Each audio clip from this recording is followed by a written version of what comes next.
میں ہوں حیدر وحید اور میں ہوں معز جعفری، اور آپ دیکھ رہے ہیں ایجنڈا 360۔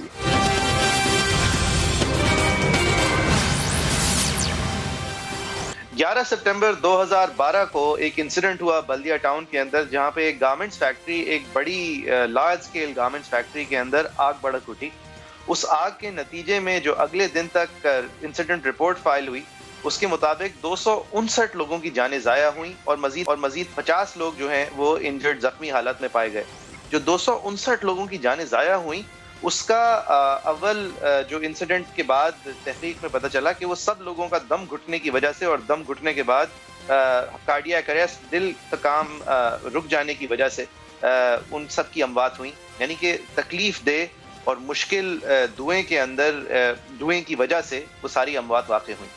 شروع میں یہ انویسٹیگیشن اور جو اس کے حوالے سے، یہ اندھوناک واقعے کے حوالے سے جو واویلا مچا، اس کے اندر جو گارمنٹس فیکٹری کے اونرز تھے، اول تو وہ کوشش کی انہوں نے کہ وہ غائب ہو جائیں، اور پھر ان کے اوپر سارا الزام ان کے اوپر ڈالا گیا۔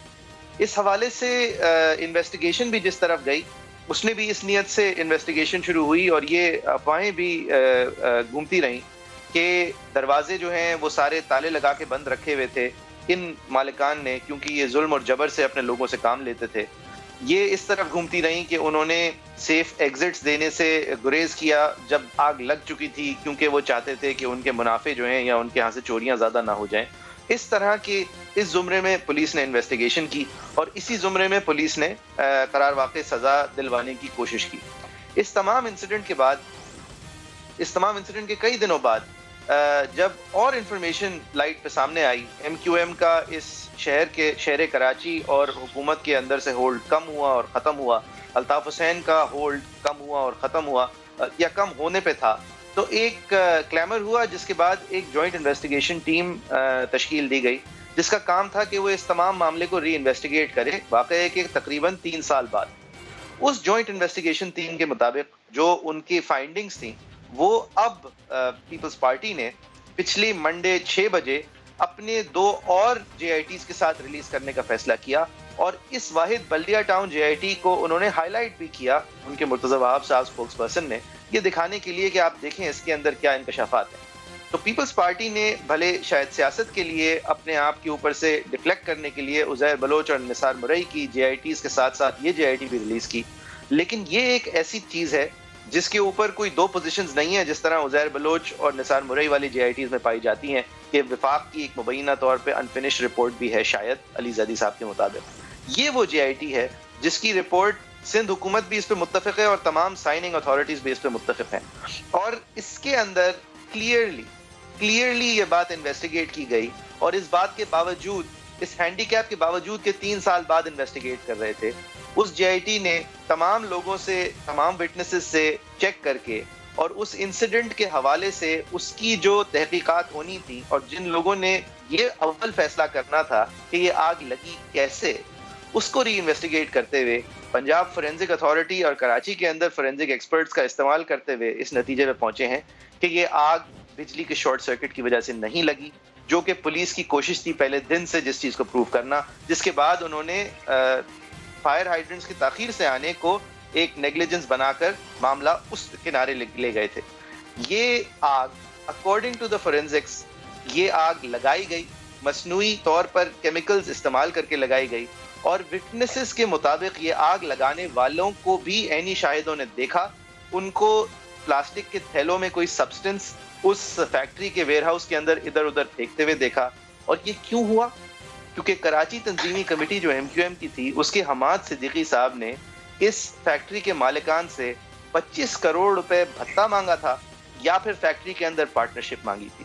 اس جے آئی ٹی کے مطابق جب ان فیکٹری کے مالکان نے اپنی ایم کیو ایم کے ساتھ قربت کا حوالہ دیتے ہوئے اس چیز کو کم کرانے کی کوشش کی یا ہٹانے کی کوشش کی، تو جس سیکٹر انچارج کے تھرو وہ یہ نیگوشیٹ کرانا چاہ رہے تھے، جن کا نام ارشد بیگ تھا، ان کو تو سسپینڈ کر دیا گیا، لیکن حماد صدیقی اور ان کے ساتھی فاروق سلیم نے یہ واضح کیا انہیں کہ یہ پارٹی پالیسی ہے، اور 20 کروڑ روپے انہوں نے دینے ہیں، ورنہ انہوں نے نتیجے جو بھی اس کے نکلیں گے اس کو بھگتنا پڑے گا۔ نتیجہ کیا تھا؟ اس جے آئی ٹی کے مطابق وہ 20 کروڑ روپے نہ دینے کی وجہ سے 259 جانیں ضائع ہوئیں، کیونکہ اس جے آئی ٹی کے مطابق ایم کیو ایم کی کراچی تنظیمی کمیٹی کے سربراہ حماد صدیقی صاحب جو ہیں، انہوں نے یہ سزا دے کے یہ سب کو سکھانا تھا کہ جب ایم کیو ایم آپ سے پیسے مانگتی ہے اور آپ نہیں دیتے تو پھر جانے صرف ایک نمبر ہے. جے آئی ٹی کے مطابق یہ ایک آرسن انسیڈنٹ تھا in return for not paying بھتہ. اس حوالے سے ہم نے دو باقی جے آئی ٹیز کے حوالے سے ہم نے کل بھی بات کی ہے، آج بھی ہم کوشش کریں گے کہ ہولسٹکلی اس چیز کو دیکھا جائے.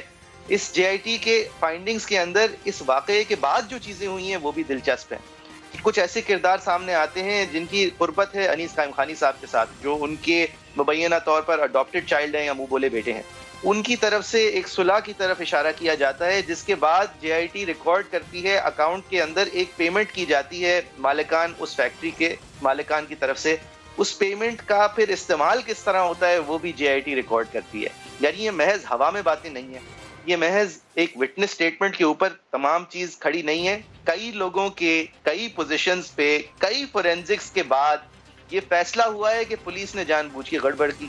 اس چیز کے اوپر شروع سے پریشر تھا اور یہ شروع سے کوشش تھی کہ اس کو کہیں سے الیکٹریکل شارٹ سرکٹ، مالکان کی غفلت اور بربریت اور فائر ہائیڈرنٹس کی نااہلی، فائر فائٹرز کی نااہلی کی طرف پینٹ کر کے اس کو ایک ایکسیڈنٹ اور انسیڈنٹ دکھایا جائے، جو کہ سر ان غلط ہے.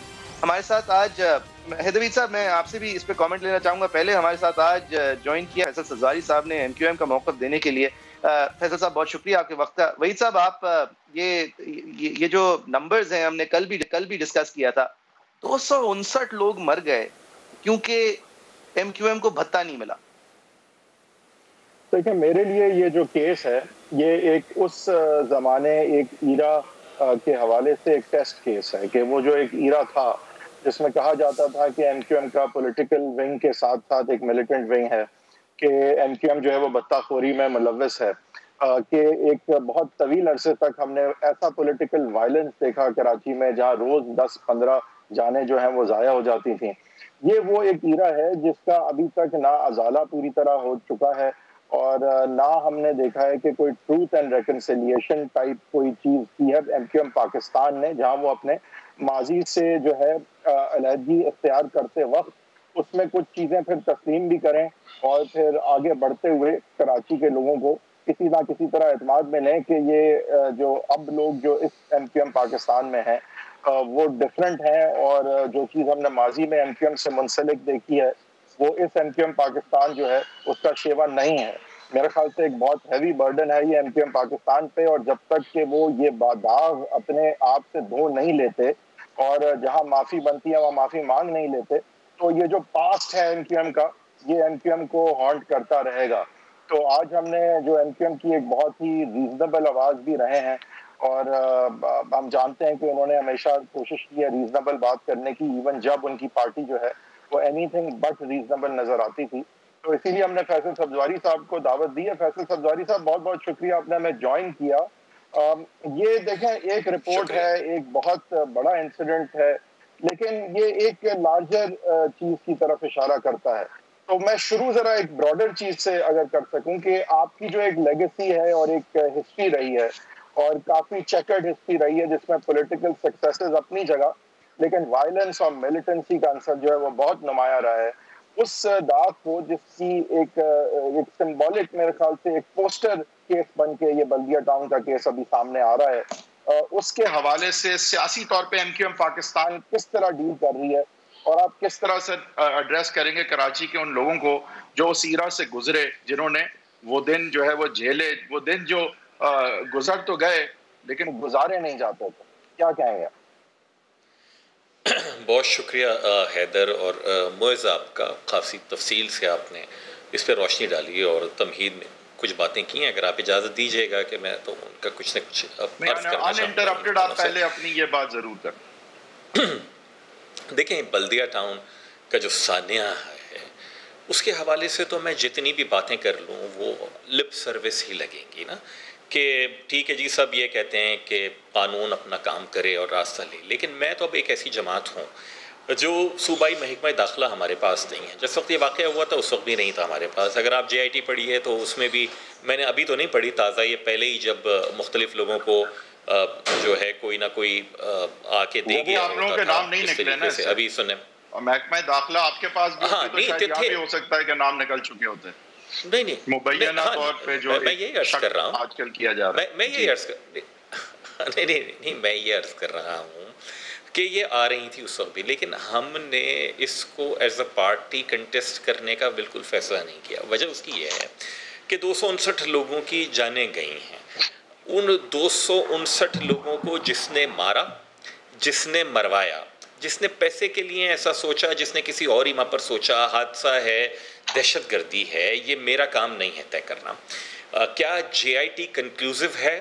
یہ آپ دونوں مجھ سے زیادہ جانتے ہیں. کیا اس جے آئی ٹی کی فائنڈنگز جو کہ کئی سال پرانی ہیں وہ ابھی تک عدالت میں کہاں ہیں؟ عدالت میں کیس چل رہا ہے. ان کو میں یہ کہتا ہوں آپ کو کہ اس مقدمے میں ایم کیو ایم بطور جماعت، اگر عدالت یہ کہتی ہے کہ بطور جماعت ایم کیو ایم نے ایسا کیا ہے تو جی آپ بند کر دیجئے گا میری پارٹی کو. میں اتنی کلین چٹ دے رہا ہوں. آپ نے ادھر بات کی کہ ایم کیو ایم پاکستان صرف لا تعلقی کا اظہار کر کے آگے نہیں بڑھ سکتی. میں آپ کی بات پہ قائل ہوں، اور یہی وجہ ہے کہ ہم نے کیا کیا. ہماری لیڈرشپ اس وقت کراچی میں پانی کے لیے آواز اٹھانے پر ہمارے خلاف پیپلز پارٹی نے انسداد دہشت گردی کا مقدمہ بنا دیا. وہ مقدمے سمیت 36 مقدمے میں ایم کیو ایم کی لیڈرشپ جا رہی ہے. لانڈری نہیں لگی ہوئی ہے کوئی ایم کیو ایم پاکستان کے نام کے اوپر. ایم کیو ایم پاکستان کر کیا رہی ہے؟ آپس میں بھی اگر کسی کے اختلافات ہوئے، ہماری اندر تقسیم ہوئی، سب کچھ ہوا، ایک پتھر نہیں چلا. یعنی جو عدم تشدد اور عدم تصادم کی سیاست ہے 23 اگست 2016 سے آج 4 برس ہونے کو آ رہے ہیں، میں اس پہ گامزن ہوں. کیوں؟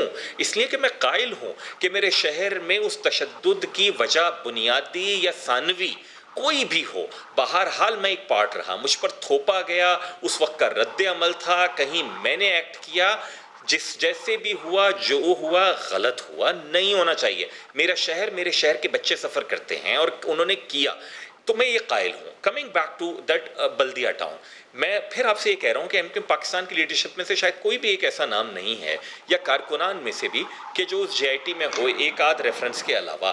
اس میں بھی ہم بہت کیٹیگوریکلی اس بات کو کہہ چکے ہیں کہ رؤوف صدیقی صاحب کے اوپر جو اس وقت کے وزیر صنعت تھے، انہوں نے استعفیٰ دیا. ان پر اگر یہ الزام اس میں آیا ہے کہ جناب آپ نے کوئی دباؤ مالکان پہ ڈالا پوسٹ انسیڈنٹ، تو بھی اس کے لیے وہ عدالت میں موجود ہیں. وہ تو ڈاکٹر عاصم والے کیس میں غریب ویسے ہی اتنے عرصے جو ہے وہ پریشان رہ کر آ گئے ہیں، اور دوبارہ وہ اس بات کے اوپر قائل ہیں. تو ہم جرم کو سیاست سے علیحدہ کرنا چاہتے تھے، ہم نے کیا. ہم اس بات پر قائل ہیں کہ شہر میں تشدد کی، ظلم کی، بھتے کی، کسی بھی دباؤ کی سیاست نہیں ہونی چاہیے. کیا جب ایم کیو پاکستان نے یہ راستہ اختیار کیا ہے تو باقی جماعتوں نے بھی ایسا کیا؟ معذرت کے ساتھ نہیں کیا ہے. آج بھی لوگ ڈیفینڈ کر رہے ہیں اس طرح کے عناصر کو، لیکن میں اس ڈیٹیل میں جائے بغیر آپ کو یہ بتا سکتا ہوں کہ ایم کیو ایم کے اوپر کھالوں کا الزام آتا تھا. حیدر آپ نے جو مینشن کیا نا، میں اس کا ریفرنس دوں تو ہم نے یہ طے کیا کہ ہمارے کارکن کی اور اس شہر کے ایک بچے کی کھال جانور کی کھال سے زیادہ عزیز ہے. 4 برس ہو گئے کوئی کھالیں جمع نہیں کی. زکوٰۃ فطرہ نہیں جمع کرتے جو کہ جینوئن ایک نیڈ تھی، لیکن ہمیں پتا تھا کہ فطرے کی زکوٰۃ کی آڑ میں لوگ اپنی ذاتی دکانداری چلا رہے ہیں اور لوگوں کے ساتھ زیادتی کرتے ہیں. ہمارا ہاسپٹل، ہماری ڈسپینسری، ساری کی ساری چیزیں بند ہونے کے اوپر آ گئی ہیں کیونکہ ہمارے پاس چیریٹی نہیں آ رہی، لیکن اس کے باوجود ہم نے وہ کام نہیں کیے. ابھی ہم نے اتنا کچھ کرونا کے دنوں میں اور لوگوں کو راشن اور ساری کی ساری چیزیں کی، کہیں سے 1 روپے کی شکایت نہیں آئی. اس کے معنی یہ ہے کہ ایک انٹروسپیکشن ہے، ایک کانسٹنٹ چیک ہے. لوگوں کو بتایا جا رہا ہے کہ آپ کا برتاؤ کیا ہونا چاہیے، کیسا رہنا چاہیے، اور we are leading from the example. صحیح. فیصل صاحب بہت شکریہ اس ڈیٹیلڈ آج کے حاضر کے انالیسس کا. سر یہ شو ہم 2009 جولائی سے کر رہے ہیں ساتھ، بیچ میں 1 سال کی بریک آئی تھی، شو چلتا رہا تھا، میں نہیں اس شو کا حصہ تھا. اس کے علاوہ بھی ہم دیگر ٹیلی ویژن پہ کام کرتے رہے ہیں.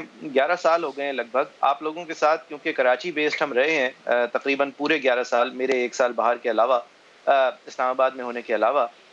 تو آپ لوگوں کی وہ پارٹی تھی جو کہ کراچی جب ریلیونٹ ہوتا تھا تو آپ لوگ ریلیونٹ ہوتے تھے، اور کیونکہ آپ بھی کراچی بیسڈ تھے اس لیے ہمارا آمنا سامنا بھی ہوتا تھا. یعنی ایک باکس کے اندر ایک دوسرے سے بات نہیں کرتے تھے جس طرح ہم آج کووڈ-19 کی وجہ سے مجبور ہیں ایک دوسرے سے بات کرنے پہ. سر یہ آپ میرے خیال سے کنسیڈ پہلے بھی کر چکے ہیں، آپ کنسیڈ کریں گے کہ آپ لوگ جب آتے تھے نا، جب ایم کیو ایم ہوتی تھی، جب الطاف حسین والی ایم کیو ایم ہوتی تھی، تو ایک بیک گراؤنڈ خوف ہوتا تھا کہ اگر کچھ زیادہ پوچھ لیا تو کیبل کے تار کھینچ دیں گے، اگر کچھ بہت زیادہ پوچھ لیا تو مسئلہ ہو جائے گا اپنی جان کے حوالے سے. اور میں یہ آپ کے اوپر براہ راست الزام نہیں لگا رہا کہ آپ ایسا کر دیں گے، لیکن ایک پارٹی مشینری تھی جو کہ اس کے لیے ریਨਾؤنڈ تھی کہ اگر ذوالفقار مرزا کا انٹرویو کر دیا اس وقت کے ایک ٹیلی ویژن اینکر نے تو وہ ٹی وی چینل نہیں چلا پایا, اس ٹی وی چینل کی کیبل پوزیشن برقرار نہیں رہ پائی. آپ تھوڑا سا انٹرجیکٹ کرنے دیں کیونکہ ایک ہمارا ریئل لائف انسیڈنٹ جو ہے اس کی طرف میں اشارہ ضرور کروں گا, پوری بات کرنے کی ضرورت نہیں ہے, لیکن ہمارے ساتھ بھی ایک ایسا انسیڈنٹ لائیو ہو چکا ہے جو کہ آپ کے ساتھ تو بہت ہی زیادہ تھا, لیکن ہم دونوں کے ساتھ بھی ایسا ایک انسیڈنٹ ہو چکا ہے اگر آپ یاد کریں. جی وہ میں نام نہیں لوں گا, لیکن اور میں چاہ رہا تھا اس بات کی بات بھی نہ کروں, لیکن جو اوریجنل ریکارڈنگ کیسٹ ہوتا ہے وہ ہم سے مانگ لیا گیا تھا, وہ ہم نے دیا نہیں. اور میں شکر گزار ہوں اس چینل اور اس وقت کی پروڈکشن ٹیم کے کہ انہوں نے پھر بھی اس انٹرویو کو چلایا. یہ آپ کی تربیت ہے جعفری صاحب, یہ آپ کی تربیت ہے کہ آپ مانگا گیا تھا کہہ رہے ہیں. جی جی, بہرحال یعنی کہ ایک پوزیشن ہوتی تھی آپ لوگوں کی فیصل صاحب, جس کا آپ نے پش بیک بھی فیل کیا کہ آپ کو جو پرانے حساب تھے وہ بھی پھر میڈیا نے چکائے. لیکن سر اس وقت کی پارٹی کہ جہاں پہ ایک فوج کے علاوہ اگر کسی کو مارچ کرنا آتا تھا ایک سیدھ میں تو وہ آپ لوگوں کو آتا تھا, اس وقت کی پارٹی کے انیس قائم خانی کے ڈیپیوٹی کنوینرشپ کے عہدے کے لیول پہ الزام ہے کہ انہوں نے کوئی سیٹلمنٹ کرنے کی کوشش کی. اس وقت کی پارٹی کے کراچی تنظیمی کمیٹی جو کہ ایک پیرالل ونگ تو صحیح لیکن بادی النظر آپ لوگوں سے زیادہ اثر و رسوخ رکھنے والا ونگ تھا, یہ ہم کیسے مان لیں کہ کیونکہ نام نہیں ہے اور کیونکہ ثبوت نہیں ہے لہٰذا آپ میں سے کسی کو کچھ پتہ نہیں تھا؟ پہلی بات تو معز میرے خیال میں وہ کیبل وغیرہ بند کرانے اگین میں نے کئی دفعہ شاید آپ کے پروگرام میں بھی ایڈمٹ کر چکا ہوں کہ ہماری طرف سے ہوا اور ہماری طرف سے بہت غلط ہوا, نہیں ہونا چاہیے تھا. کیا آج کیبل بند کرانا بند ہو گئے, ایم کیو ایم تو نہیں کروا رہی. آئل مشین تھے معذرت پتہ کلامی کی. ہاں جی بالکل ایسا ہی تھا اور لیکن وہ کیبل وغیرہ آج بھی بند ہو رہے ہیں, کوئی اور کرواتے ہیں, ہم نہیں کرواتے کم از کم.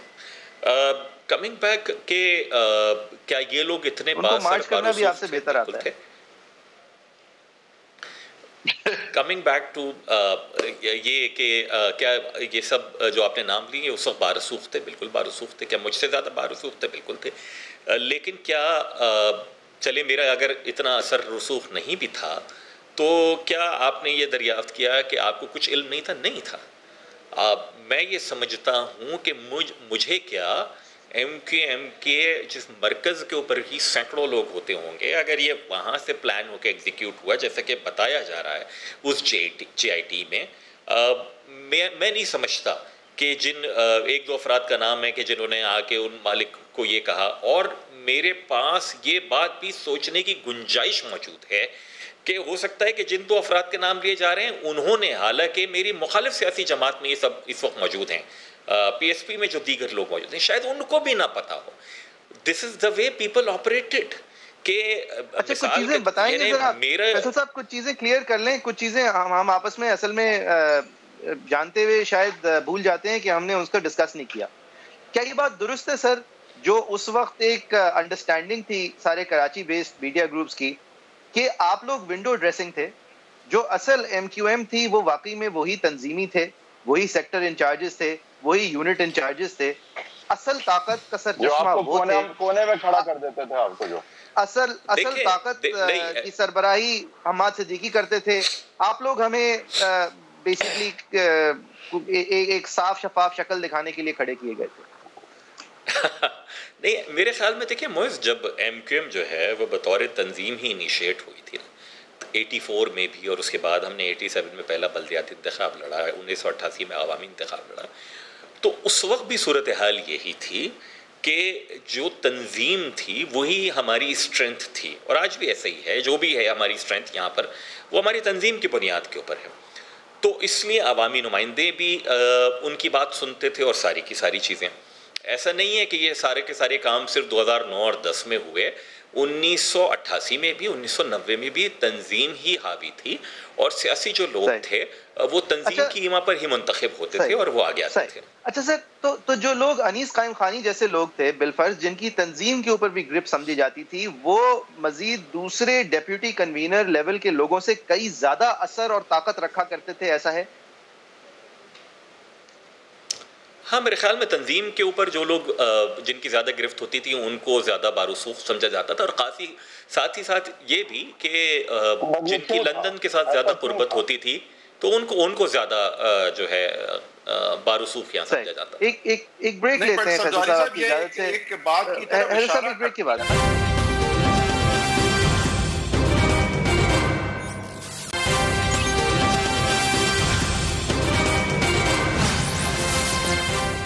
جی فیصل سبزواری صاحب، بریک پہ جانے سے پہلے آپ سے میں یہی کچھ پوچھنا چاہ رہا تھا کہ جس طرح سے ایم کیو ایم چلتی تھی، آپریٹ کرتی تھی، اور جس طرح سے تنظیمی لوگ جو ہیں ان کو فوقیت حاصل تھی، جیسے سینیٹرز پہ، منسٹرز پہ، ایم این ایز پہ، ایم پی ایز پہ، یہ تک باتیں سنی جاتی تھی کہ کونے میں کھڑا کر دیا جاتا ہے میں فیڈرل منسٹرز کو. یہ ساری باتیں اشارہ اس طرف کرتی تھیں کہ اصل میں پارٹی کی پرائیورٹیز کیا ہیں، اور اصل میں جو ہے وہ پاور پارٹی کی جو ہے وہ کس طرح سے جو ہے وہ اندرونی طور پہ کس طرح مینیفیسٹ کرتی ہے. اور کہا جاتا تھا کہ الطاف حسین صاحب ڈائریکٹلی تنظیمی لوگوں کے تھرو کنٹرول میں رکھتے تھے اپنی پولیٹیکل ونگ کو. تو یہ چیز سے پھر اشارہ اس طرف ہی کرتی ہے نا کہ اصل میں پرائیورٹیز جو ہیں وہ ایم کیو ایم کی تھیں کیا، وہ زیادہ پولیٹیکل تھیں یا کچھ اور؟ نہیں، میرے خیال میں حیدر دیکھیں جو آپ کا ریفرنس ہے نا، اسے تو کہیں کوئی یہ آ جاتا ہے کہ جناب کوئی بہت خطرناک سی چیز پلان ہو رہی ہوتی تھی. یعنی اگر آپ تشدد کے عنصر کو ایک طرف اٹھا کر رکھ دیجئے تو مجھے تو بہت سوٹ کرتا ہے اپنے تنظیمی اسٹرکچر کا مضبوط ہونا. تنظیمی اسٹرکچر کی مضبوطی کیا تھی؟ وہ یہ تھی کہ گلی محلے میں ایم کیو ایم کے کارکنان موجود ہیں، ان کارکنان کو وارڈز کی، یونٹس کی، یونین کاؤنسل کی سطح کے اوپر ہم نے ان کو ذمہ دار بنایا ہوا ہے کہ وہ اپنے گلی محلے کے جو بلدیاتی مسائل. کیا بابر غوری کو کونے میں کھڑا کر دینے کی باتیں درست تھیں کہ ایسا ہو جاتا تھا؟ میرا نہیں خیال کہ کوئی تنظیمی کمیٹی یا کوئی سیکٹر انچارج جو اس وقت تھا یا یونین انچارج انہوں نے بابر غوری صاحب کو کونے میں کھڑا کیا. یہ حماد صدیقی سے آپ کی ملاقات تھی، یہ کس قسم کے آدمی تھے؟ یہ آپ ذرا سمجھا سکتے ہیں، ذرا ہیومنائز کر سکتے ہیں اس سچویشن کو کہ یہ کیا سکوپ آف پاور تھی؟ میں آتا ہوں بالکل. پہلی بات تو یہ ہے کہ دیکھیے کوٹا سسٹم کے حوالے سے بھی ہمارے ہاں بھی بڑی یہ سیکنڈ تھاٹ آئی. ابھی یہ ہمارے کچھ اندرون سندھ کے بھائی انہوں نے چیخ و پکار کی ہے نا جعلی ڈومیسائل کے حوالے سے. آپ کے پروگرام میں خواجہ اظہار صاحب تفصیل سے بیان کر چکے ہیں کہ کس حساب سے شہری سندھ کے جعلی ڈومیسائل بنا کے سندھ حکومت نہیں بنوا کے یہاں کا جو رہا سہا کوٹا تھا اس کو بھی غصب کر لیا. اگر یہ کوٹا نہیں ہوتا تو یہ تو نام نہاد میرٹ کی بنیاد کے اوپر جو انہوں نے پورے سندھ سیکریٹریٹ سے لے کر ایک سرکاری ادارے کا حال کیا ہے کراچی کے لوگوں کا، تاکہ جو ہے یہ کوٹا سسٹم اور جو زیادتیاں ہیں وہ ان کا تو کچھ کر نہیں پا رہے. ہم نے بھی دیکھیں نہیں میرے خیال میں یہ ان افراد کو میں یہ سمجھتا ہوں کہ ان کی سہل پسندی، آرام پسندی یا نقل کی جانب جو رجحان ہے وہ تنظیمی طور کے اوپر اگر ہوتا. بھائی میں ایم کیو ایم کا کارکن تھا اسکول میں بھی، میں نے انٹرمیڈیٹ میں جب آیا ہوں تو میں نے اے پی ایم سے جوائن کیا. اس کے باوجود جیسی تھوڑی بہت اپنی تعلیم حاصل کی ہے نا اس شہر میں، ایسی سینکڑوں ہزاروں ہمارے یہاں لوگ موجود ہیں. لیکن ایسے بھی ہیں کہ جنہیں لگا کہ نہیں نقل اچھی ہے یا پڑھنا نہیں چاہیے یا ڈگری بنا دو یا کوئی اور بیٹھ جائے ہماری طرح. یہ سب کچھ ہوا ہے، صرف کراچی میں نہیں ہو رہا، ملک بھر میں ہو رہا ہے. گورباچوف کی ڈگری لاہور سے بن گئی تھی اس ملک میں. لیکن خیر یہ جو حماد کے حوالے سے آپ نے بات کی، جی بالکل میں ان کو جانتا تھا، اسٹوڈنٹ پالیٹکس کے زمانے سے جانتا تھا ان کو. اور جتنی ان کی وجہ شہرت یا وجہ بدنامی یہ سب کچھ آتی ہے ذات، یعنی کوئی وہ ایسے کوئی ماچو قسم کے تو کیریکٹر نہیں تھے. اصل میں تو جو بھی پاور ہوتی ہے وہ پاور ڈرا کرتا ہے آدمی آرگنائزیشن سے کرتا تھا. اب آپ کی ذہنیت کیا ہے؟ آپ میں جسمانی طور پر اتنی طاقت ہو یا نہیں ہو، لیکن اگر آپ جو تنظیم کی اس طاقت ہے، آپ کا ذہن آپ کو کیا کہہ رہا ہے، آپ نے کس طور استعمال کرنی ہے. تو میں یہ سمجھتا ہوں کہ بڑی سنگین غلطیاں اس وقت بھی سامنے آ رہی تھیں، ہوئیں، اور ایم کیو ایم نے بھگتا ہے. اور میرے خیال میں جب تک یہ مسائل چلتے رہیں گے ایم کیو ایم اسٹیگمیٹائزڈ رہے گی. کسی کے ممبر ان کو آپ جانتے تھے؟ جی یہ ایم کیو ایم لانڈھی سے ان کا تعلق تھا، یہ وہاں کے سیکٹر انچارج تھے اور بعد میں تنظیمی کمیٹی کے ممبر تھے. تو جی میں بالکل ان کو جانتا تھا. سر آپ یہ مان سکتے ہیں کہ 259 اموات 20 کروڑ روپے کے عوض ان لوگوں نے انجینئر کی؟ میں بتاؤں معز، دیکھیں ابھی تو جے آئی ٹی نے اور اتنے سارے سگنیچرز ہیں، یہ سب کچھ ہیں. اسی جے آئی ٹی میں بہت ذمہ داری کے ساتھ یہ بات کہہ رہا ہوں، اسی جے آئی ٹی کے ایک رکن نے اپنے ایک انتہائی قریبی دوست کو، جو میرے دوست ہیں، ان کو جب یہ لوگ دبئی گئے ہیں انویسٹیگیٹ کرنے، تو اس وقت ایک بات کہی تھی کہ ان کی انکلینیشن یہ تھی کہ یہ حادثہ ہے. میں کہتا ہوں منظور مغل کی FIA کی انویسٹیگیشن ایک طرف رکھ دیجئے, ILO کے سجیسٹنز ایک طرف رکھ دیجئے. اب اس JIT نے کہہ دیا نا کہ جناب یہ دہشت گردی ہے, لیٹس ٹریٹ اٹ دہشت گردی. لیکن جو اس میں بعض چیزیں ہیں کہ مثال کے طور کے اوپر کہ MQM نے بطور جماعت 20-25 کروڑ روپے بھتہ مانگا. آپ لوگوں کے پاس اس وقت پلیٹ فارم موجود ہے. کراچی چیمبر کے پچھلے 20 سال کے صدور میں سے آپ چن کے کوئی 5 کو جو انتہائی مخالف MQM کے ہوں ان کو بلوا لیجئے. اس طرح کی FIRs تو کٹی ہیں نا, یعنی ہمارے تو گھر کی خواتین پہ پولیس موبائل جلانے کی, نسرین جلیل صاحبہ پہ پولیس پہ تھانے پہ اٹیک کرنے کی FIR کٹ گئی. تو جب MQM پر اس طرح کی FIR کٹ کے مامرہ عدالت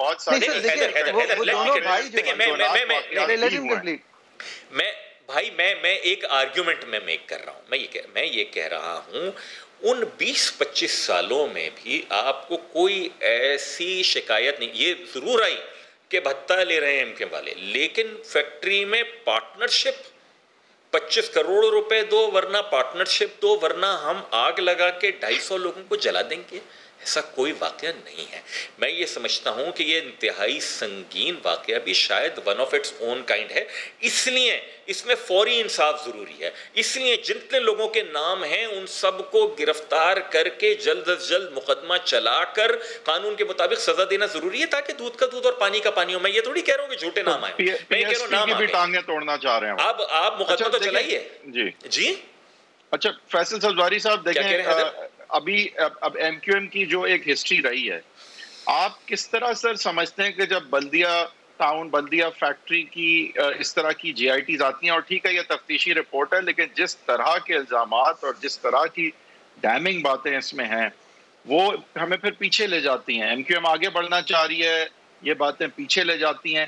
MQM کے ماضی سے سر ڈیل کہیں نہ کہیں آپ کو بہتر طرح سے نہیں کرنا پڑے گا. کچھ لگتا ہے جیسے کہ کہیں نہ کہیں آپ کو یہ اس معاملے کو ڈیل کرنا پڑے گا کہ یہ چیزیں ہوئی ہیں اور ہم نے سفر کیا ہے اور ہم سوال اٹھاتے ہیں, اور آج ہم ازالہ بھی چاہتے ہیں کہ یہ جو اس شہر کے ساتھ ہمارے شہر کے ساتھ جو ہوا ہے MQM کے دور میں ہوا ہے, پیپلز پارٹی کے دور میں ہوا ہے, اس کا کہیں نہ کہیں کوئی جواب ہونا چاہیے, ازالہ ہونا چاہیے اس کا. بالکل ہونا. دیکھیں میں کل اویس توحید صاحب کے پروگرام میں تو میں نے ایک بات کی اور آج اس سے زیادہ بات کرتا ہوں آپ کے پروگرام میں. 12 مئی کے حوالے سے میں نے تو سندھ اسمبلی کے فلور پہ کھڑے ہو کے کہا ہے کہ جی ہم نے بلنڈر کیا, اس روز ہمیں ریلی نہیں نکالنی چاہیے تھی. ہمارا حق تھا یا نہیں تھا وہ ایک الگ بحث ہے, لیکن ہم میں اتنی میچورٹی ہونی چاہیے تھی کہ اگر ہم اس دن ریلی نکالیں گے تو تصادم کے امکانات ہوں گے, ہمیں نہیں نکالنی چاہیے تھی. اور جب نکال بھی لی تھی تو ہمارے بھائی میری بات تو سن لینا بھائی, میرا آرگیومنٹ تو اچھا سن تو لیجئے. نہیں بالکل ریلی تھی, ریلی ہوئی ہے, خواتین تھیں, بچے تھے ہمارے گھروں کے. آپ دونوں کو بھی میں ویڈیو بھیج دیتا ہوں یوٹیوب پہ بٹر ٹروتھ آپ سرچ کر لیں گے, نکل آئے گی. حیدر سن لیجئے نا میری بات تو. حیدر مجھے پتا ہے بھائی, مجھے پتا ہے نا یہ غلطی تھی جو بلنڈر ہے. میں ارے بھائی میں کہہ رہا ہوں نا, باوجود اس کے کہ ابرار حسن صاحب کے لیٹر کے اوپر وسیم اختر صاحب کو نہیں لگانے چاہیے تھے. بھائی سن تو, میں بلنڈر کہہ رہا ہوں, میں کہہ رہا ہوں نہیں لگانے چاہیے تھے کنٹینر. اور اگر یہ کر بھی دیا تھا تو MQM کے کارکنان میں سے جو اپنی حفاظت کے لیے کسی بھی چیز کے لیے اسلحے لے کر گئے نہیں لے کر جانے چاہیے تھے. لیکن اگر آپ مجھ سے یہ کہتے ہیں کہ جناب ANP اور پیپلز پارٹی اور جماعت اسلامی کے پاس اسلحہ نہیں تھا, انہوں نے گولیاں نہیں چلائیں, تو چلیں چھوڑ دیجئے. میں آپ کی کہہ دیتا ہوں کہ جناب آپ نے نہیں دیکھا ہوگا, میں ویڈیوز موجود ہیں, میں اس سے آگے کی بات کر رہا ہوں. یعنی عجیب ماحول ہے. کیا صوبائی وزیر داخلہ رینجرز کو یہ آرڈر دے سکتا ہے کہ آپ جو ہے اس دن لا اینڈ آرڈر نہ سنبھالیے؟ اور دیکھیے فیصل صاحب یہ آپ کی مے 12 کے حوالے سے جو آپ نے یہ ایکسیپٹنس کی ہے یہ اٹس بگ آف یو.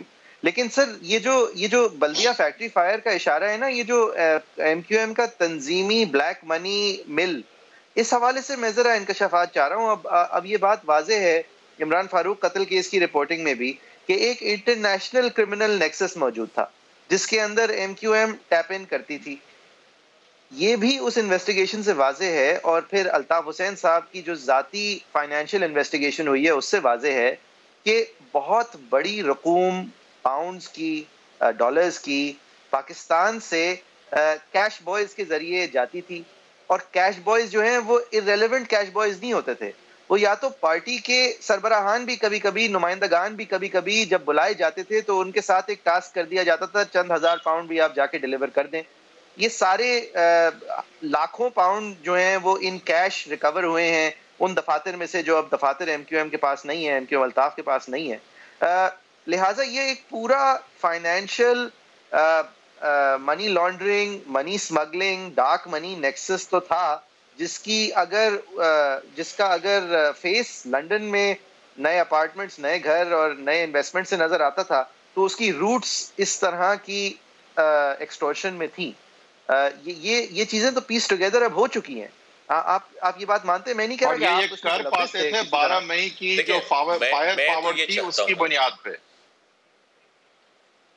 دیکھیں میں تو یہ چاہتا ہوں پہلی بات تو کہ 12 مئی کو ایم کیو ایم کو ریلی نہیں نکالنی چاہیے تھی. ایم کیو ایم کو وہی جواب دینا چاہیے تھا جنرل مشرف کو بھی جو پرویز الہی صاحب نے دیا تھا. میں تو قائل ہوں اس بات پہ. دوسری بات یہ آپ کی کہہ رہے ہیں، نہیں میرا نہیں خیال کہ کہیں پروف ہوئی ہیں، انویسٹیگیشن میں آئی ہیں یہ چیزیں منی لانڈرنگ والی، وہ سارے کے سارے کیسز چل رہے ہیں اور ان کو بھی جلد از جلد پروف کیا جائے. وجہ اس کی یہ ہے، دیکھیں موئز، جتنا آپ ہسٹوریکلی اور بینگ کا کراچیائٹ آپ اور حیدر چاہتے ہیں کہ یہ سب سیٹل ہو، اس سے کہیں زیادہ میں ایز اے پولیٹیکل ورکر جو ایم کیو ایم پاکستان کو آگے لے جانا چاہتا ہوں، لوگوں کو ایک عدم تصادم اور عدم تشدد پر کام کرتے ہوئے ایک پروگریسو ایم کیو ایم دینا چاہتا ہوں. وہ میرے لیے کتنا زیادہ ضروری ہے کہ یہ سارے کیسز سیٹل ہو. جے آئی ٹیز آتی رہی تو یہ ہو پائے گا. تو فیصل صاحب میں سن نہیں پایا حیدر. میں کہہ رہا ہوں بلدیہ ٹاؤن جیسی جے آئی ٹیز جب تک آتی رہیں گی تو یہ ہو کیسے پائے گا سر؟ ایک طرف آپ پروگریسو کی بات کر رہے ہیں، دیکھیں نا یہ جے آئی ٹی تو مجھے نہیں پتا میرے بھائی علی زیدی کو کس نے گڈ لک کہا 2017 میں اور ان کی لک اتنی اچھی ہوئی وہ بعد میں ایم این اے بھی بنے اور منسٹر بھی بن گئے اور اس کے بعد وہ جے آئی ٹی میں سمجھتا ہوں کہ اور یہ ہمارے پی ٹی آئی کی لیڈرشپ سے بھی ہم یہ بات کر رہے ہیں، کریں گے، کرنی چاہیے. اور سندھ حکومت کو بھی میں کہتا ہوں کہ جناب آپ لوگوں کے پاس جے آئی ٹیز ہیں، ان کیسز کو جلد از جلد طے کیجیے. میں یہ سمجھتا ہوں کہ ایم کیو ایم پاکستان کے پاس اس کے علاوہ کوئی راستہ نہیں تھا جو ہم نے اختیار کیا 23 اگست کے بعد کہ ہم کسی بھی قیمت پر یہاں قتل و غارت کا یا تشدد کا بہت کم ووٹوں سے گیا. اور یہ نہیں ابھی بھی کہا جا سکتا کہ جس طرح کراچی شہر ایک زمانے میں جماعت اسلامی کا تھا، پھر ایک ایرا کے لیے آپ کا تھا، تو اس طرح سے اب پی ٹی آئی کا ہو گیا. یہ کہنا قبل از وقت ہے. اور پی ٹی آئی کی جو ہم نے ریسنٹ پرفارمنس بھی دیکھی ہے تو ایک اوپننگ کراچی میں سیاسی طور پہ پھر نظر آتی ہے. کیا ایم کیو ایم پاکستان یہاں کم بیک کر سکتی ہے؟ کیا پی پی پی یہاں ایکسپینڈ کر سکتی ہے؟ کیا پی ایم ایل نون یہاں پہ ایک نیا گھر بنا سکتی ہے؟ یا پی ٹی آئی ہی عمران خان کی سیلیبریٹی پہ باوجود لیک آف پرفارمنس کے یہاں ووٹ لیتی رہے گی؟ اب ایم کیو ایم پاکستان کے کیا پراسپیکٹس آپ کو نظر آ رہے ہیں کراچی میں؟ دیکھیں باوجود اس کے کہ یہاں ایک جعلی مردم شماری پہ ہم بیٹھے ہوئے ہیں، باوجود اس کے کہ جان بوجھ کے ڈرائنگ روم میں کی گئی حلقہ بندیاں اس شہر میں موجود ہیں جو ایم کیو ایم کے لیے ونیبل سیٹس تھیں، ان کی تعداد کم ہوئی ہے. لیکن میں یہ سمجھتا ہوں کہ اگر نتائج تبدیل نہیں ہوتے چند حلقوں کے تو آج بھی M Q M M Q M Pakistan اس شہر کی سب سے بڑی نمائندہ جماعت ہوتی ہے. اور جو ویکیوم آپ کہہ رہے ہیں وہ بالکل ایسا نہیں ہے. M Q M Pakistan ground پر موجود ہے اور انشاءاللہ تعالی ہم خاموشی کے ساتھ لیکن وہ ثقل مزاجی کے ساتھ لوگوں کے درمیان موجود ہیں اور لوگوں کو بھی یہ اندازہ ہے کہ جن لوگوں کو یہاں کا نمائندہ بتایا گیا ہے یا دکھایا گیا ہے ان سے کہیں زیادہ ایم کیو ایم پاکستان ان کے لیے موجود ہے اور کھڑی ہے، کھڑی رہے گی. صحیح ہے سر. سوری ہمارے پاس ٹائم بھی ختم ہو رہا ہے. میرا ایک سوال رہ گیا تھا فیصل صاحب، وہ کیش کیری کے حوالے سے. سر یہ آپ کے علم میں ہے کہ آپ کے نمائندگان جب لنڈن بلائے جاتے تھے الطاف حسین کے دور میں تو وہ اپنے ساتھ جو ہے وہ پارٹی کی طرف سے کیش پیمنٹس بھی لے کے جایا کرتے تھے؟ کیا یہ آپ کے علم میں ہے؟ یہ میں نے سنا جب ایف آئی اے نے مجھ سے بھی گفتگو کی تھی تو یہ میرے بھی اس وقت علم میں آئے کہ وہ بتا رہے تھے کہ جناب ایسا ہوتا تھا. تو میں نے کہا اچھا ان کے پاس خیر فہرست موجود تھی کہ کون لے کر کے کون نہیں گیا. تو ہر داغ ہے اس دل میں بجز داغ ندامت. سر اور یہ آپ کے علم میں ہے کہ وہاں پہ جو پارٹی سٹرکچر تھا وہ اس انافیشل پیسوں سے ہی چلتا تھا؟ نہیں، یہ میرے علم میں نہیں ہے. ہیں کیونککہ فائنانس اور اکاؤنٹس کے شعبے جو ہے یہاں پہ بھی مختلف لوگ چلاتے تھے اور وہاں پہ بھی باوجود اس کے کہ میرا فائنانس کا بیک گراؤنڈ ہے لیکن کبھی بھی میں MQM کے فائنانس سے میرا واسطہ نہیں رہا. صحیح. اور سر یہ آپ یہ پھر اگر میں بس اس پہ کنکلوژن لے لوں کہ یہ جو حماد صدیقی اور فاروق سلیم کی یہ حرکت ہے کہ پارٹنرشپ مانگ لی, یہ آپ بذات خود اپنے تجزیے کے مطابق اس کو ایک MQM کا ایلیویشن آخر کار دوسری سیاسی جماعتوں کی لیول کی کرپشن پہ آنے کی کوشش نہیں تھی بلکہ ایک انفرادی کوشش تھی, یہ پارٹی پالیسی نہیں تھی؟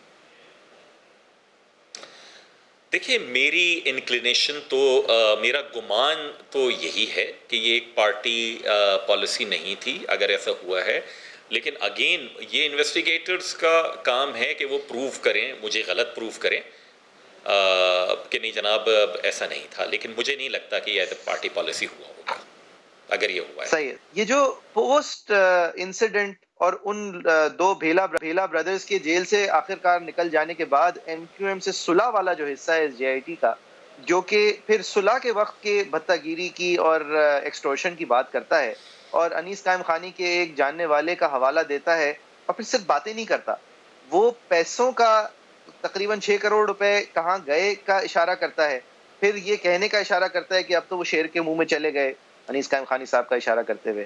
پھر اس کے بعد جس کے پاس وہ مزید پیسے گئے اس کی اکاؤنٹ میں سے کہاں وہ پیسے لگائے گئے, اس سب کچھ کو ٹریس کرتا ہے. ہوا میں بات نہیں ہے, وٹنس سٹیٹمنٹ نہیں ہے, کسی کو پریشر میں ڈال کے کنفیشن کی بات نہیں ہے, مانیٹری ٹریل ہے. اس حوالے سے آپ کا کیا خیال ہے سر؟ نہیں, میرا یہی خیال ہے کہ اگر یہ سب کچھ موجود ہے تو جتنے لوگوں کے نام ہیں ان سب کو بلا کر انویسٹیگیٹ کرنا چاہیے, یعنی جس کے کہنے پہ پیسے دیے, جس نے پیسے لیے اور اس نے پیسے کہاں دیے, تو یقیناً تاکہ پتہ تو چلے کہ جو ہوا ہے, جو دکھایا جا رہا ہے, کہا جا رہا ہے, وہ لوگ یہاں موجود ہیں نا, وہ لوگ کہیں نہ کہیں کراچی میں, حیدرآباد میں, مختلف شہروں میں موجود ہیں, ان کو انویسٹیگیٹ کیا جائے. آخری ایک آپ سے سوال ہے اور تھوڑا سا آگے کا فیوچرسٹک بھی ہے کہ آپ نے سر پاکستان تحریک انصاف کے ساتھ معاہدہ کیا اور آپ ان کی حکومت میں شامل ہوئے اور آج یہ حکومت آپ کی وجہ سے بھی کھڑی ہوئی ہے. ہم بہت ساری باتیں ان ہاؤس چینج کی بھی سن رہے ہیں, آج کل افواہیں گردش بھی کر رہی ہیں. پہلے تو ذرا یہ وضاحت کریں کہ کیا آپ اٹل اس حکومت اور اس کی پرفارمنس کے ساتھ کھڑے ہیں, پوری طرح ذمہ داری لینے کو تیار ہیں کہ جو حکومت ہے اس کو آپ کندھا دے رہے ہیں اس وقت تو وہ عوام کی بہتری میں دے رہے ہیں, اور آئندہ کا کیا آپ کا کورس ہو سکتا ہے, کیا کچھ لچک ہو سکتی ہے سپورٹ میں؟ دیکھیں 176 میں 7 کا جتنا تناسب ہوتا ہے اتنی ہی میں ذمہ داری بھی لینے کے لیے تیار ہوں. دوسری بات یہ کہ میں کیوں ہوں, ایک آدھ ادھر ادھر اور ہٹ گئے تو حکومت بھی ہٹ سکتی ہے. میں کیوں نہیں ہٹ سکتا, میں کیوں نہیں ہٹ سکتا, جی میں کیوں نہیں ہٹ سکتا. دیکھیے جس دن جہانگیر ترین صاحب ہمارے پاس آئے تھے نا PTI کے لیے حمایت مانگنے, اسی دوپہر محترم زبیر صاحب مسلم لیگ نون کی طرف سے ہمارے پاس آئے تھے, تو ہم نے ان سے دریافت کیا, بلکہ میرا ہی ان سے سوال تھا کہ بھائی آپ چاہتے کیا ہیں ہم سے. انہوں نے کہا ہم چاہتے ہیں کہ ہم مل کے, PTI کے پاس تو نمبرز ہیں نہیں, تو ہم مل کر کچھ انیشیٹ کریں. تو ہم نے کہا آپ کے پاس بھی نمبرز نہیں ہیں. کہیں گے نہیں, پیپلز پارٹی ہمارے ساتھ ہے. ہم نے کہا کس طرح ساتھ ہے؟ کہیں گے 80% ساتھ ہے. میں نے کہا سر یہ تو 80% تو لگتا ہی نہیں نا, بعد میں پیپلز پارٹی نے جو مسلم لیگ نون کے ساتھ کیا صدارتی الیکشن میں, یا پیپلز پارٹی کے نون نے ہمارے ساتھ کیا, تو اور ہمارے پاس جو آپشن محدود ہو جاتا ہے مزید, وہ اس لیے ہو جاتا ہے کہ جو پیپلز پارٹی کراچی شہر میں, سندھ کے شہری علاقوں میں 12 برسوں سے کر رہی ہے, وہ ہمارے پاس کوئی سیاسی جواز چھوڑتی نہیں ہے. اس کی یہ متعصب پالیسیاں شہری سندھ کے اور مہاجروں کے حوالے سے کہ ہم اس کی جانب دوبارہ بھی دیکھیں. یہی وجہ ہے کہ آپ دیکھیں کہ ہم نے صادق سنجرانی صاحب کو تو ووٹ دے دیا تھا, وہ جو ایک کولیشن بنا تھا سینٹ کے حوالے سے, لیکن مانڈوی والا صاحب کو ہم نے صرف اس لیے ووٹ نہیں دیا کہ وہ پیپلز پارٹی سے ان کا تعلق تھا. پیپلز پارٹی کو اپنی پالیسیوں پہ نظر ثانی کرنا. صادق سنجرانی کو تو آپ نے اصولوں میں ووٹ دیا تھا, یعنی کہ ہاں میرے خیال میں ہمیں یہ تھا کہ صادق سنجرانی از اے بیٹر کینڈیڈیٹ. صحیح ہے, صحیح. اچھا فیصل صاحب, یہ بس جاتے جاتے بتائیے گا سر, یہ JIT بنی 16 مارچ 2015 کے حکم سے, اس کو پتہ چلا 11 فروری 2013 کا واقعہ کہ مبینہ طور پہ انیس قائم خانی صاحب کے نام پہ کچھ پیسے کلیکٹ کیے گئے ہیں. سر مجھے ذرا بتائیں گے PSP کب بنی؟ PSP میرے خیال میں یہ مارچ 2016 کی بات ہے، مجھے جہاں تک یاد پڑتا ہے جی 23 مارچ 2016. اور کیا یہ واضح کریں گے کہ اس وقت جب شروع ہوئی تھی پاکستان کا جھنڈا تھا، پارٹی کا جھنڈا، تو جو بنیادی ممبر مصطفیٰ کمال صاحب کے علاوہ تھے وہ کون تھے؟ وہ اور انیس قیم خانی صاحب ہی آئے تھے نا پاکستان. دیکھیں جعفری صاحب، بات دیکھیں یہ مجھے آپ کا نقطہ جو ہے ایم کیو ایم میں تھے، یہ ذمہ داری اس ایم کیو ایم کی ہے کم سے کم جو اس وقت ایم کیو ایم تھی، اور اگر آج کی ایم کیو ایم اس سے لا تعلقی کا اظہار کرنا چاہتی ہے تو اس کو یہ واضح کرنا پڑے گا کہ یہ لوگ کس طرح سے اس وقت ایم کیو ایم کے تنظیمی فیصلے کی بنیاد پہ نہیں ایکٹ کر رہے تھے، بلکہ ایم کیو ایم کو بحیثیت ایک تنظیم کوئی علم نہیں تھا اس طرح کی چیز کا. یہ دکھائے بغیر ایم کیو ایم بری الزام نہیں ہو سکتی اس الزام سے. دیکھیں یہ تو فیکچوئل ہے نا کہ جس وقت یہ واقعہ ہوا تو اس وقت تو پی ایس پی نہیں تھی، جس وقت یہ واقعہ ہوا اس وقت تو پی ایس پی نہیں تھی، ایم کیو ایم میں ہی تھے انیس قیم خانی اور ڈپٹی کنوینر تھے ایم کیو ایم کے اس وقت. لیکن آپ جو کہہ رہے ہیں ایم کیو ایم اپنے آپ کو، میں تو اور بھی یہ کہہ سکتا ہوں نا کہ دیکھیں ایم کیو ایم میں اس طرح کے الزامات اگر کسی پر ہیں، ابھی جو کرنٹ ایم کیو ایم کا کیا سیٹ اپ ہے، ڈاکٹر خالد مقبول صدیقی کنوینر ہیں، عامر خان صاحب سینئر ڈپٹی کنوینر ہیں، کنور نوید جمیل صاحب ڈپٹی کنوینر ہیں، وسیم اختر صاحب ڈپٹی کنوینر ہیں، نسرین جلیل صاحب ڈپٹی کنوینر ہیں. یہ لوگ کیا اس وقت یا ان اوقات میں ان پوزیشنز پر تھے؟ میرا نہیں خیال ان میں سے کوئی بھی اس پوزیشن پہ نہیں تھا اس وقت. کیا ان میں سے کسی پر اس طرح کے الزامات ہیں؟ نہیں ہیں. کیا ان پر ماضی کے اس طرح کے الزامات آئیں تو ان کے خلاف مقدمہ چلنا چاہیے؟ بالکل چلنا چاہیے، اور ایم کیو ایم ڈسٹنس کرے گی ان سے اپنے آپ کو بھی اگر ان میں سے کسی پر. فاروق ستار صاحب کا سر کیا کوئی فیوچر دیکھ رہے ہیں آپ پارٹی میں؟ دیکھیں فاروق ستار صاحب کا ایم کیو ایم پاکستان سے ان کو خارج کیا جانا، آئی مینٹین کہ ایک وہ بہت افسوسناک فیصلہ تھا جو ہماری تنظیم کو اٹھانا پڑا، اور کاش کہ 5 فروری 2018 کا وہ ایپیسوڈ ہوتا ہی نہیں کہ جس میں فاروق بھائی اور ہماری ایک دوسرے سے دوری شروع ہوئی. اس کا ہمیں تنظیمی طور پر بہت نقصان ہوا، اس کا ہمیں انتخابات میں بھی نقصان ہوا. فیڈرل گورنمنٹ کے minister Butt M Q M کے ہیں نمائندے یا پی ٹی آئی کے؟ یہ بھی ایک آخری بات بتاتے ہوئے جائیے. جی ایم کیو ایم کے سینیٹر ہیں، میں ان کا ووٹر، بلکہ ان کی پوری جو ان کو وہ جو ووٹ پڑے ہیں تو وہ سارے کاغذ میرے پاس ہی تھے کہ اب کون ایم پی ووٹ ڈالنے جائے گا، اب کون ڈالنے جائے گا. تو بالکل ایم کیو ایم کے سینیٹر ہیں، ہمارے ووٹوں سے منتخب ہوئے. اور آپ کی پارٹی میں جو ایک فیڈرل منسٹر مزید ہیں، آپ کے خیال سے وہ بیسٹ کینڈیڈیٹ ہمیشہ کو ہی بنایا تو ہے کہ آئی ٹی کے منسٹر جو ہے وہ انہی کو ہونا چاہیے؟ آپ نہیں آئی ٹی کا، میرے خیال سے آئی ٹی کا آپ زیادہ جانتے ہیں. نہیں وہ جاننے سے نہیں ہوتا، میرے خیال میں جو دستیاب چوائسز ہیں ان کی یہی بات ہے نا کہ جاننے سے نہیں ہوتا. یہی مناسب سمجھا. صحیح. بہت شکریہ. میرے خیال میں امین الحق صاحب بہت اچھے منسٹر ہیں. صحیح. بہت شکریہ رائی صاحب آپ کے وقت کا. میں جو ڈیٹس کا اشارہ دے رہا تھا وہ میں صرف یہ سامنے رکھنا چاہ رہا تھا کہ اگر 16 مارچ 2015 کو یہ جے آئی ٹی تشکیل پائی، اور اس کے اندر ان انسیڈنٹس کا حوالہ ہے کہ بعد میں انیس قیم خانی صاحب نے مبینہ طور پہ ایک منی ٹریل کے ساتھ وہ حوالہ دے رہی ہے کہ ان کے نام پہ پیسے لیے گئے ہیں، اور یہ جے آئی ٹی کے تشکیل ہونے کے اور تعلیم میں شاید آنے کے 1 سال سے زیادہ بعد پی ایس پی بنتی ہے، اس میں انیس قیم خانی صاحب اپنا حصہ ڈالتے ہیں. تو اس وقت کس کے علم میں تھی یہ بات؟ انیس قیم خانی صاحب کے علم میں تھی کہ ہم یہ سب کچھ سوچ رہے ہیں، ہم سے مراد ہمارے انویسٹیگیٹنگ ادارے. یہ بھی انٹرسٹنگ ایک ایونیو ہے جو کہ ہم کوشش کریں گے ایکسپلور کریں. انیس قیم خانی صاحب کو بھی ہم نے دعوت دی تھی اس الزام کے حوالے سے اول، اور دوم یہ اس حوالے سے کہ وہ اس ساری چیز کو رسپونڈ کس طرح کرنا چاہیں گے. یہ دعوت جو ہے حاضر ابھی بھی ہے اگلے جمعے کو، ہفتے کو، جب بھی وہ چاہیں. آپ ویورز آپ کا دیکھنے کا بہت شکریہ. facebook.com/agenda360 @agenda360 سما ہمارا ٹویٹر ہینڈل ہے. فیصل صاحب کا بھی جو ٹویٹر ہینڈل ہے وہ ہم اسکرین پہ آپ کے ساتھ شیئر کریں گے. بڑے مشکور ہیں ہم ان کے، ایک بار پھر یہ میں کہنا چاہوں گا، فار گیونگ اس ٹائم ایک ایسے موضوع پہ جس پہ ان کو پتہ تھا کہ آسان سوال نہیں ہوں گے. حیدر صاحب کا ٹویٹر ہینڈل ہے @HaiderWeed10 @JFERII میرا ٹویٹر ہینڈل ہے. انشاءاللہ اگلے ہفتے جمعے کے روز 7:05 پہ پھر حاضر.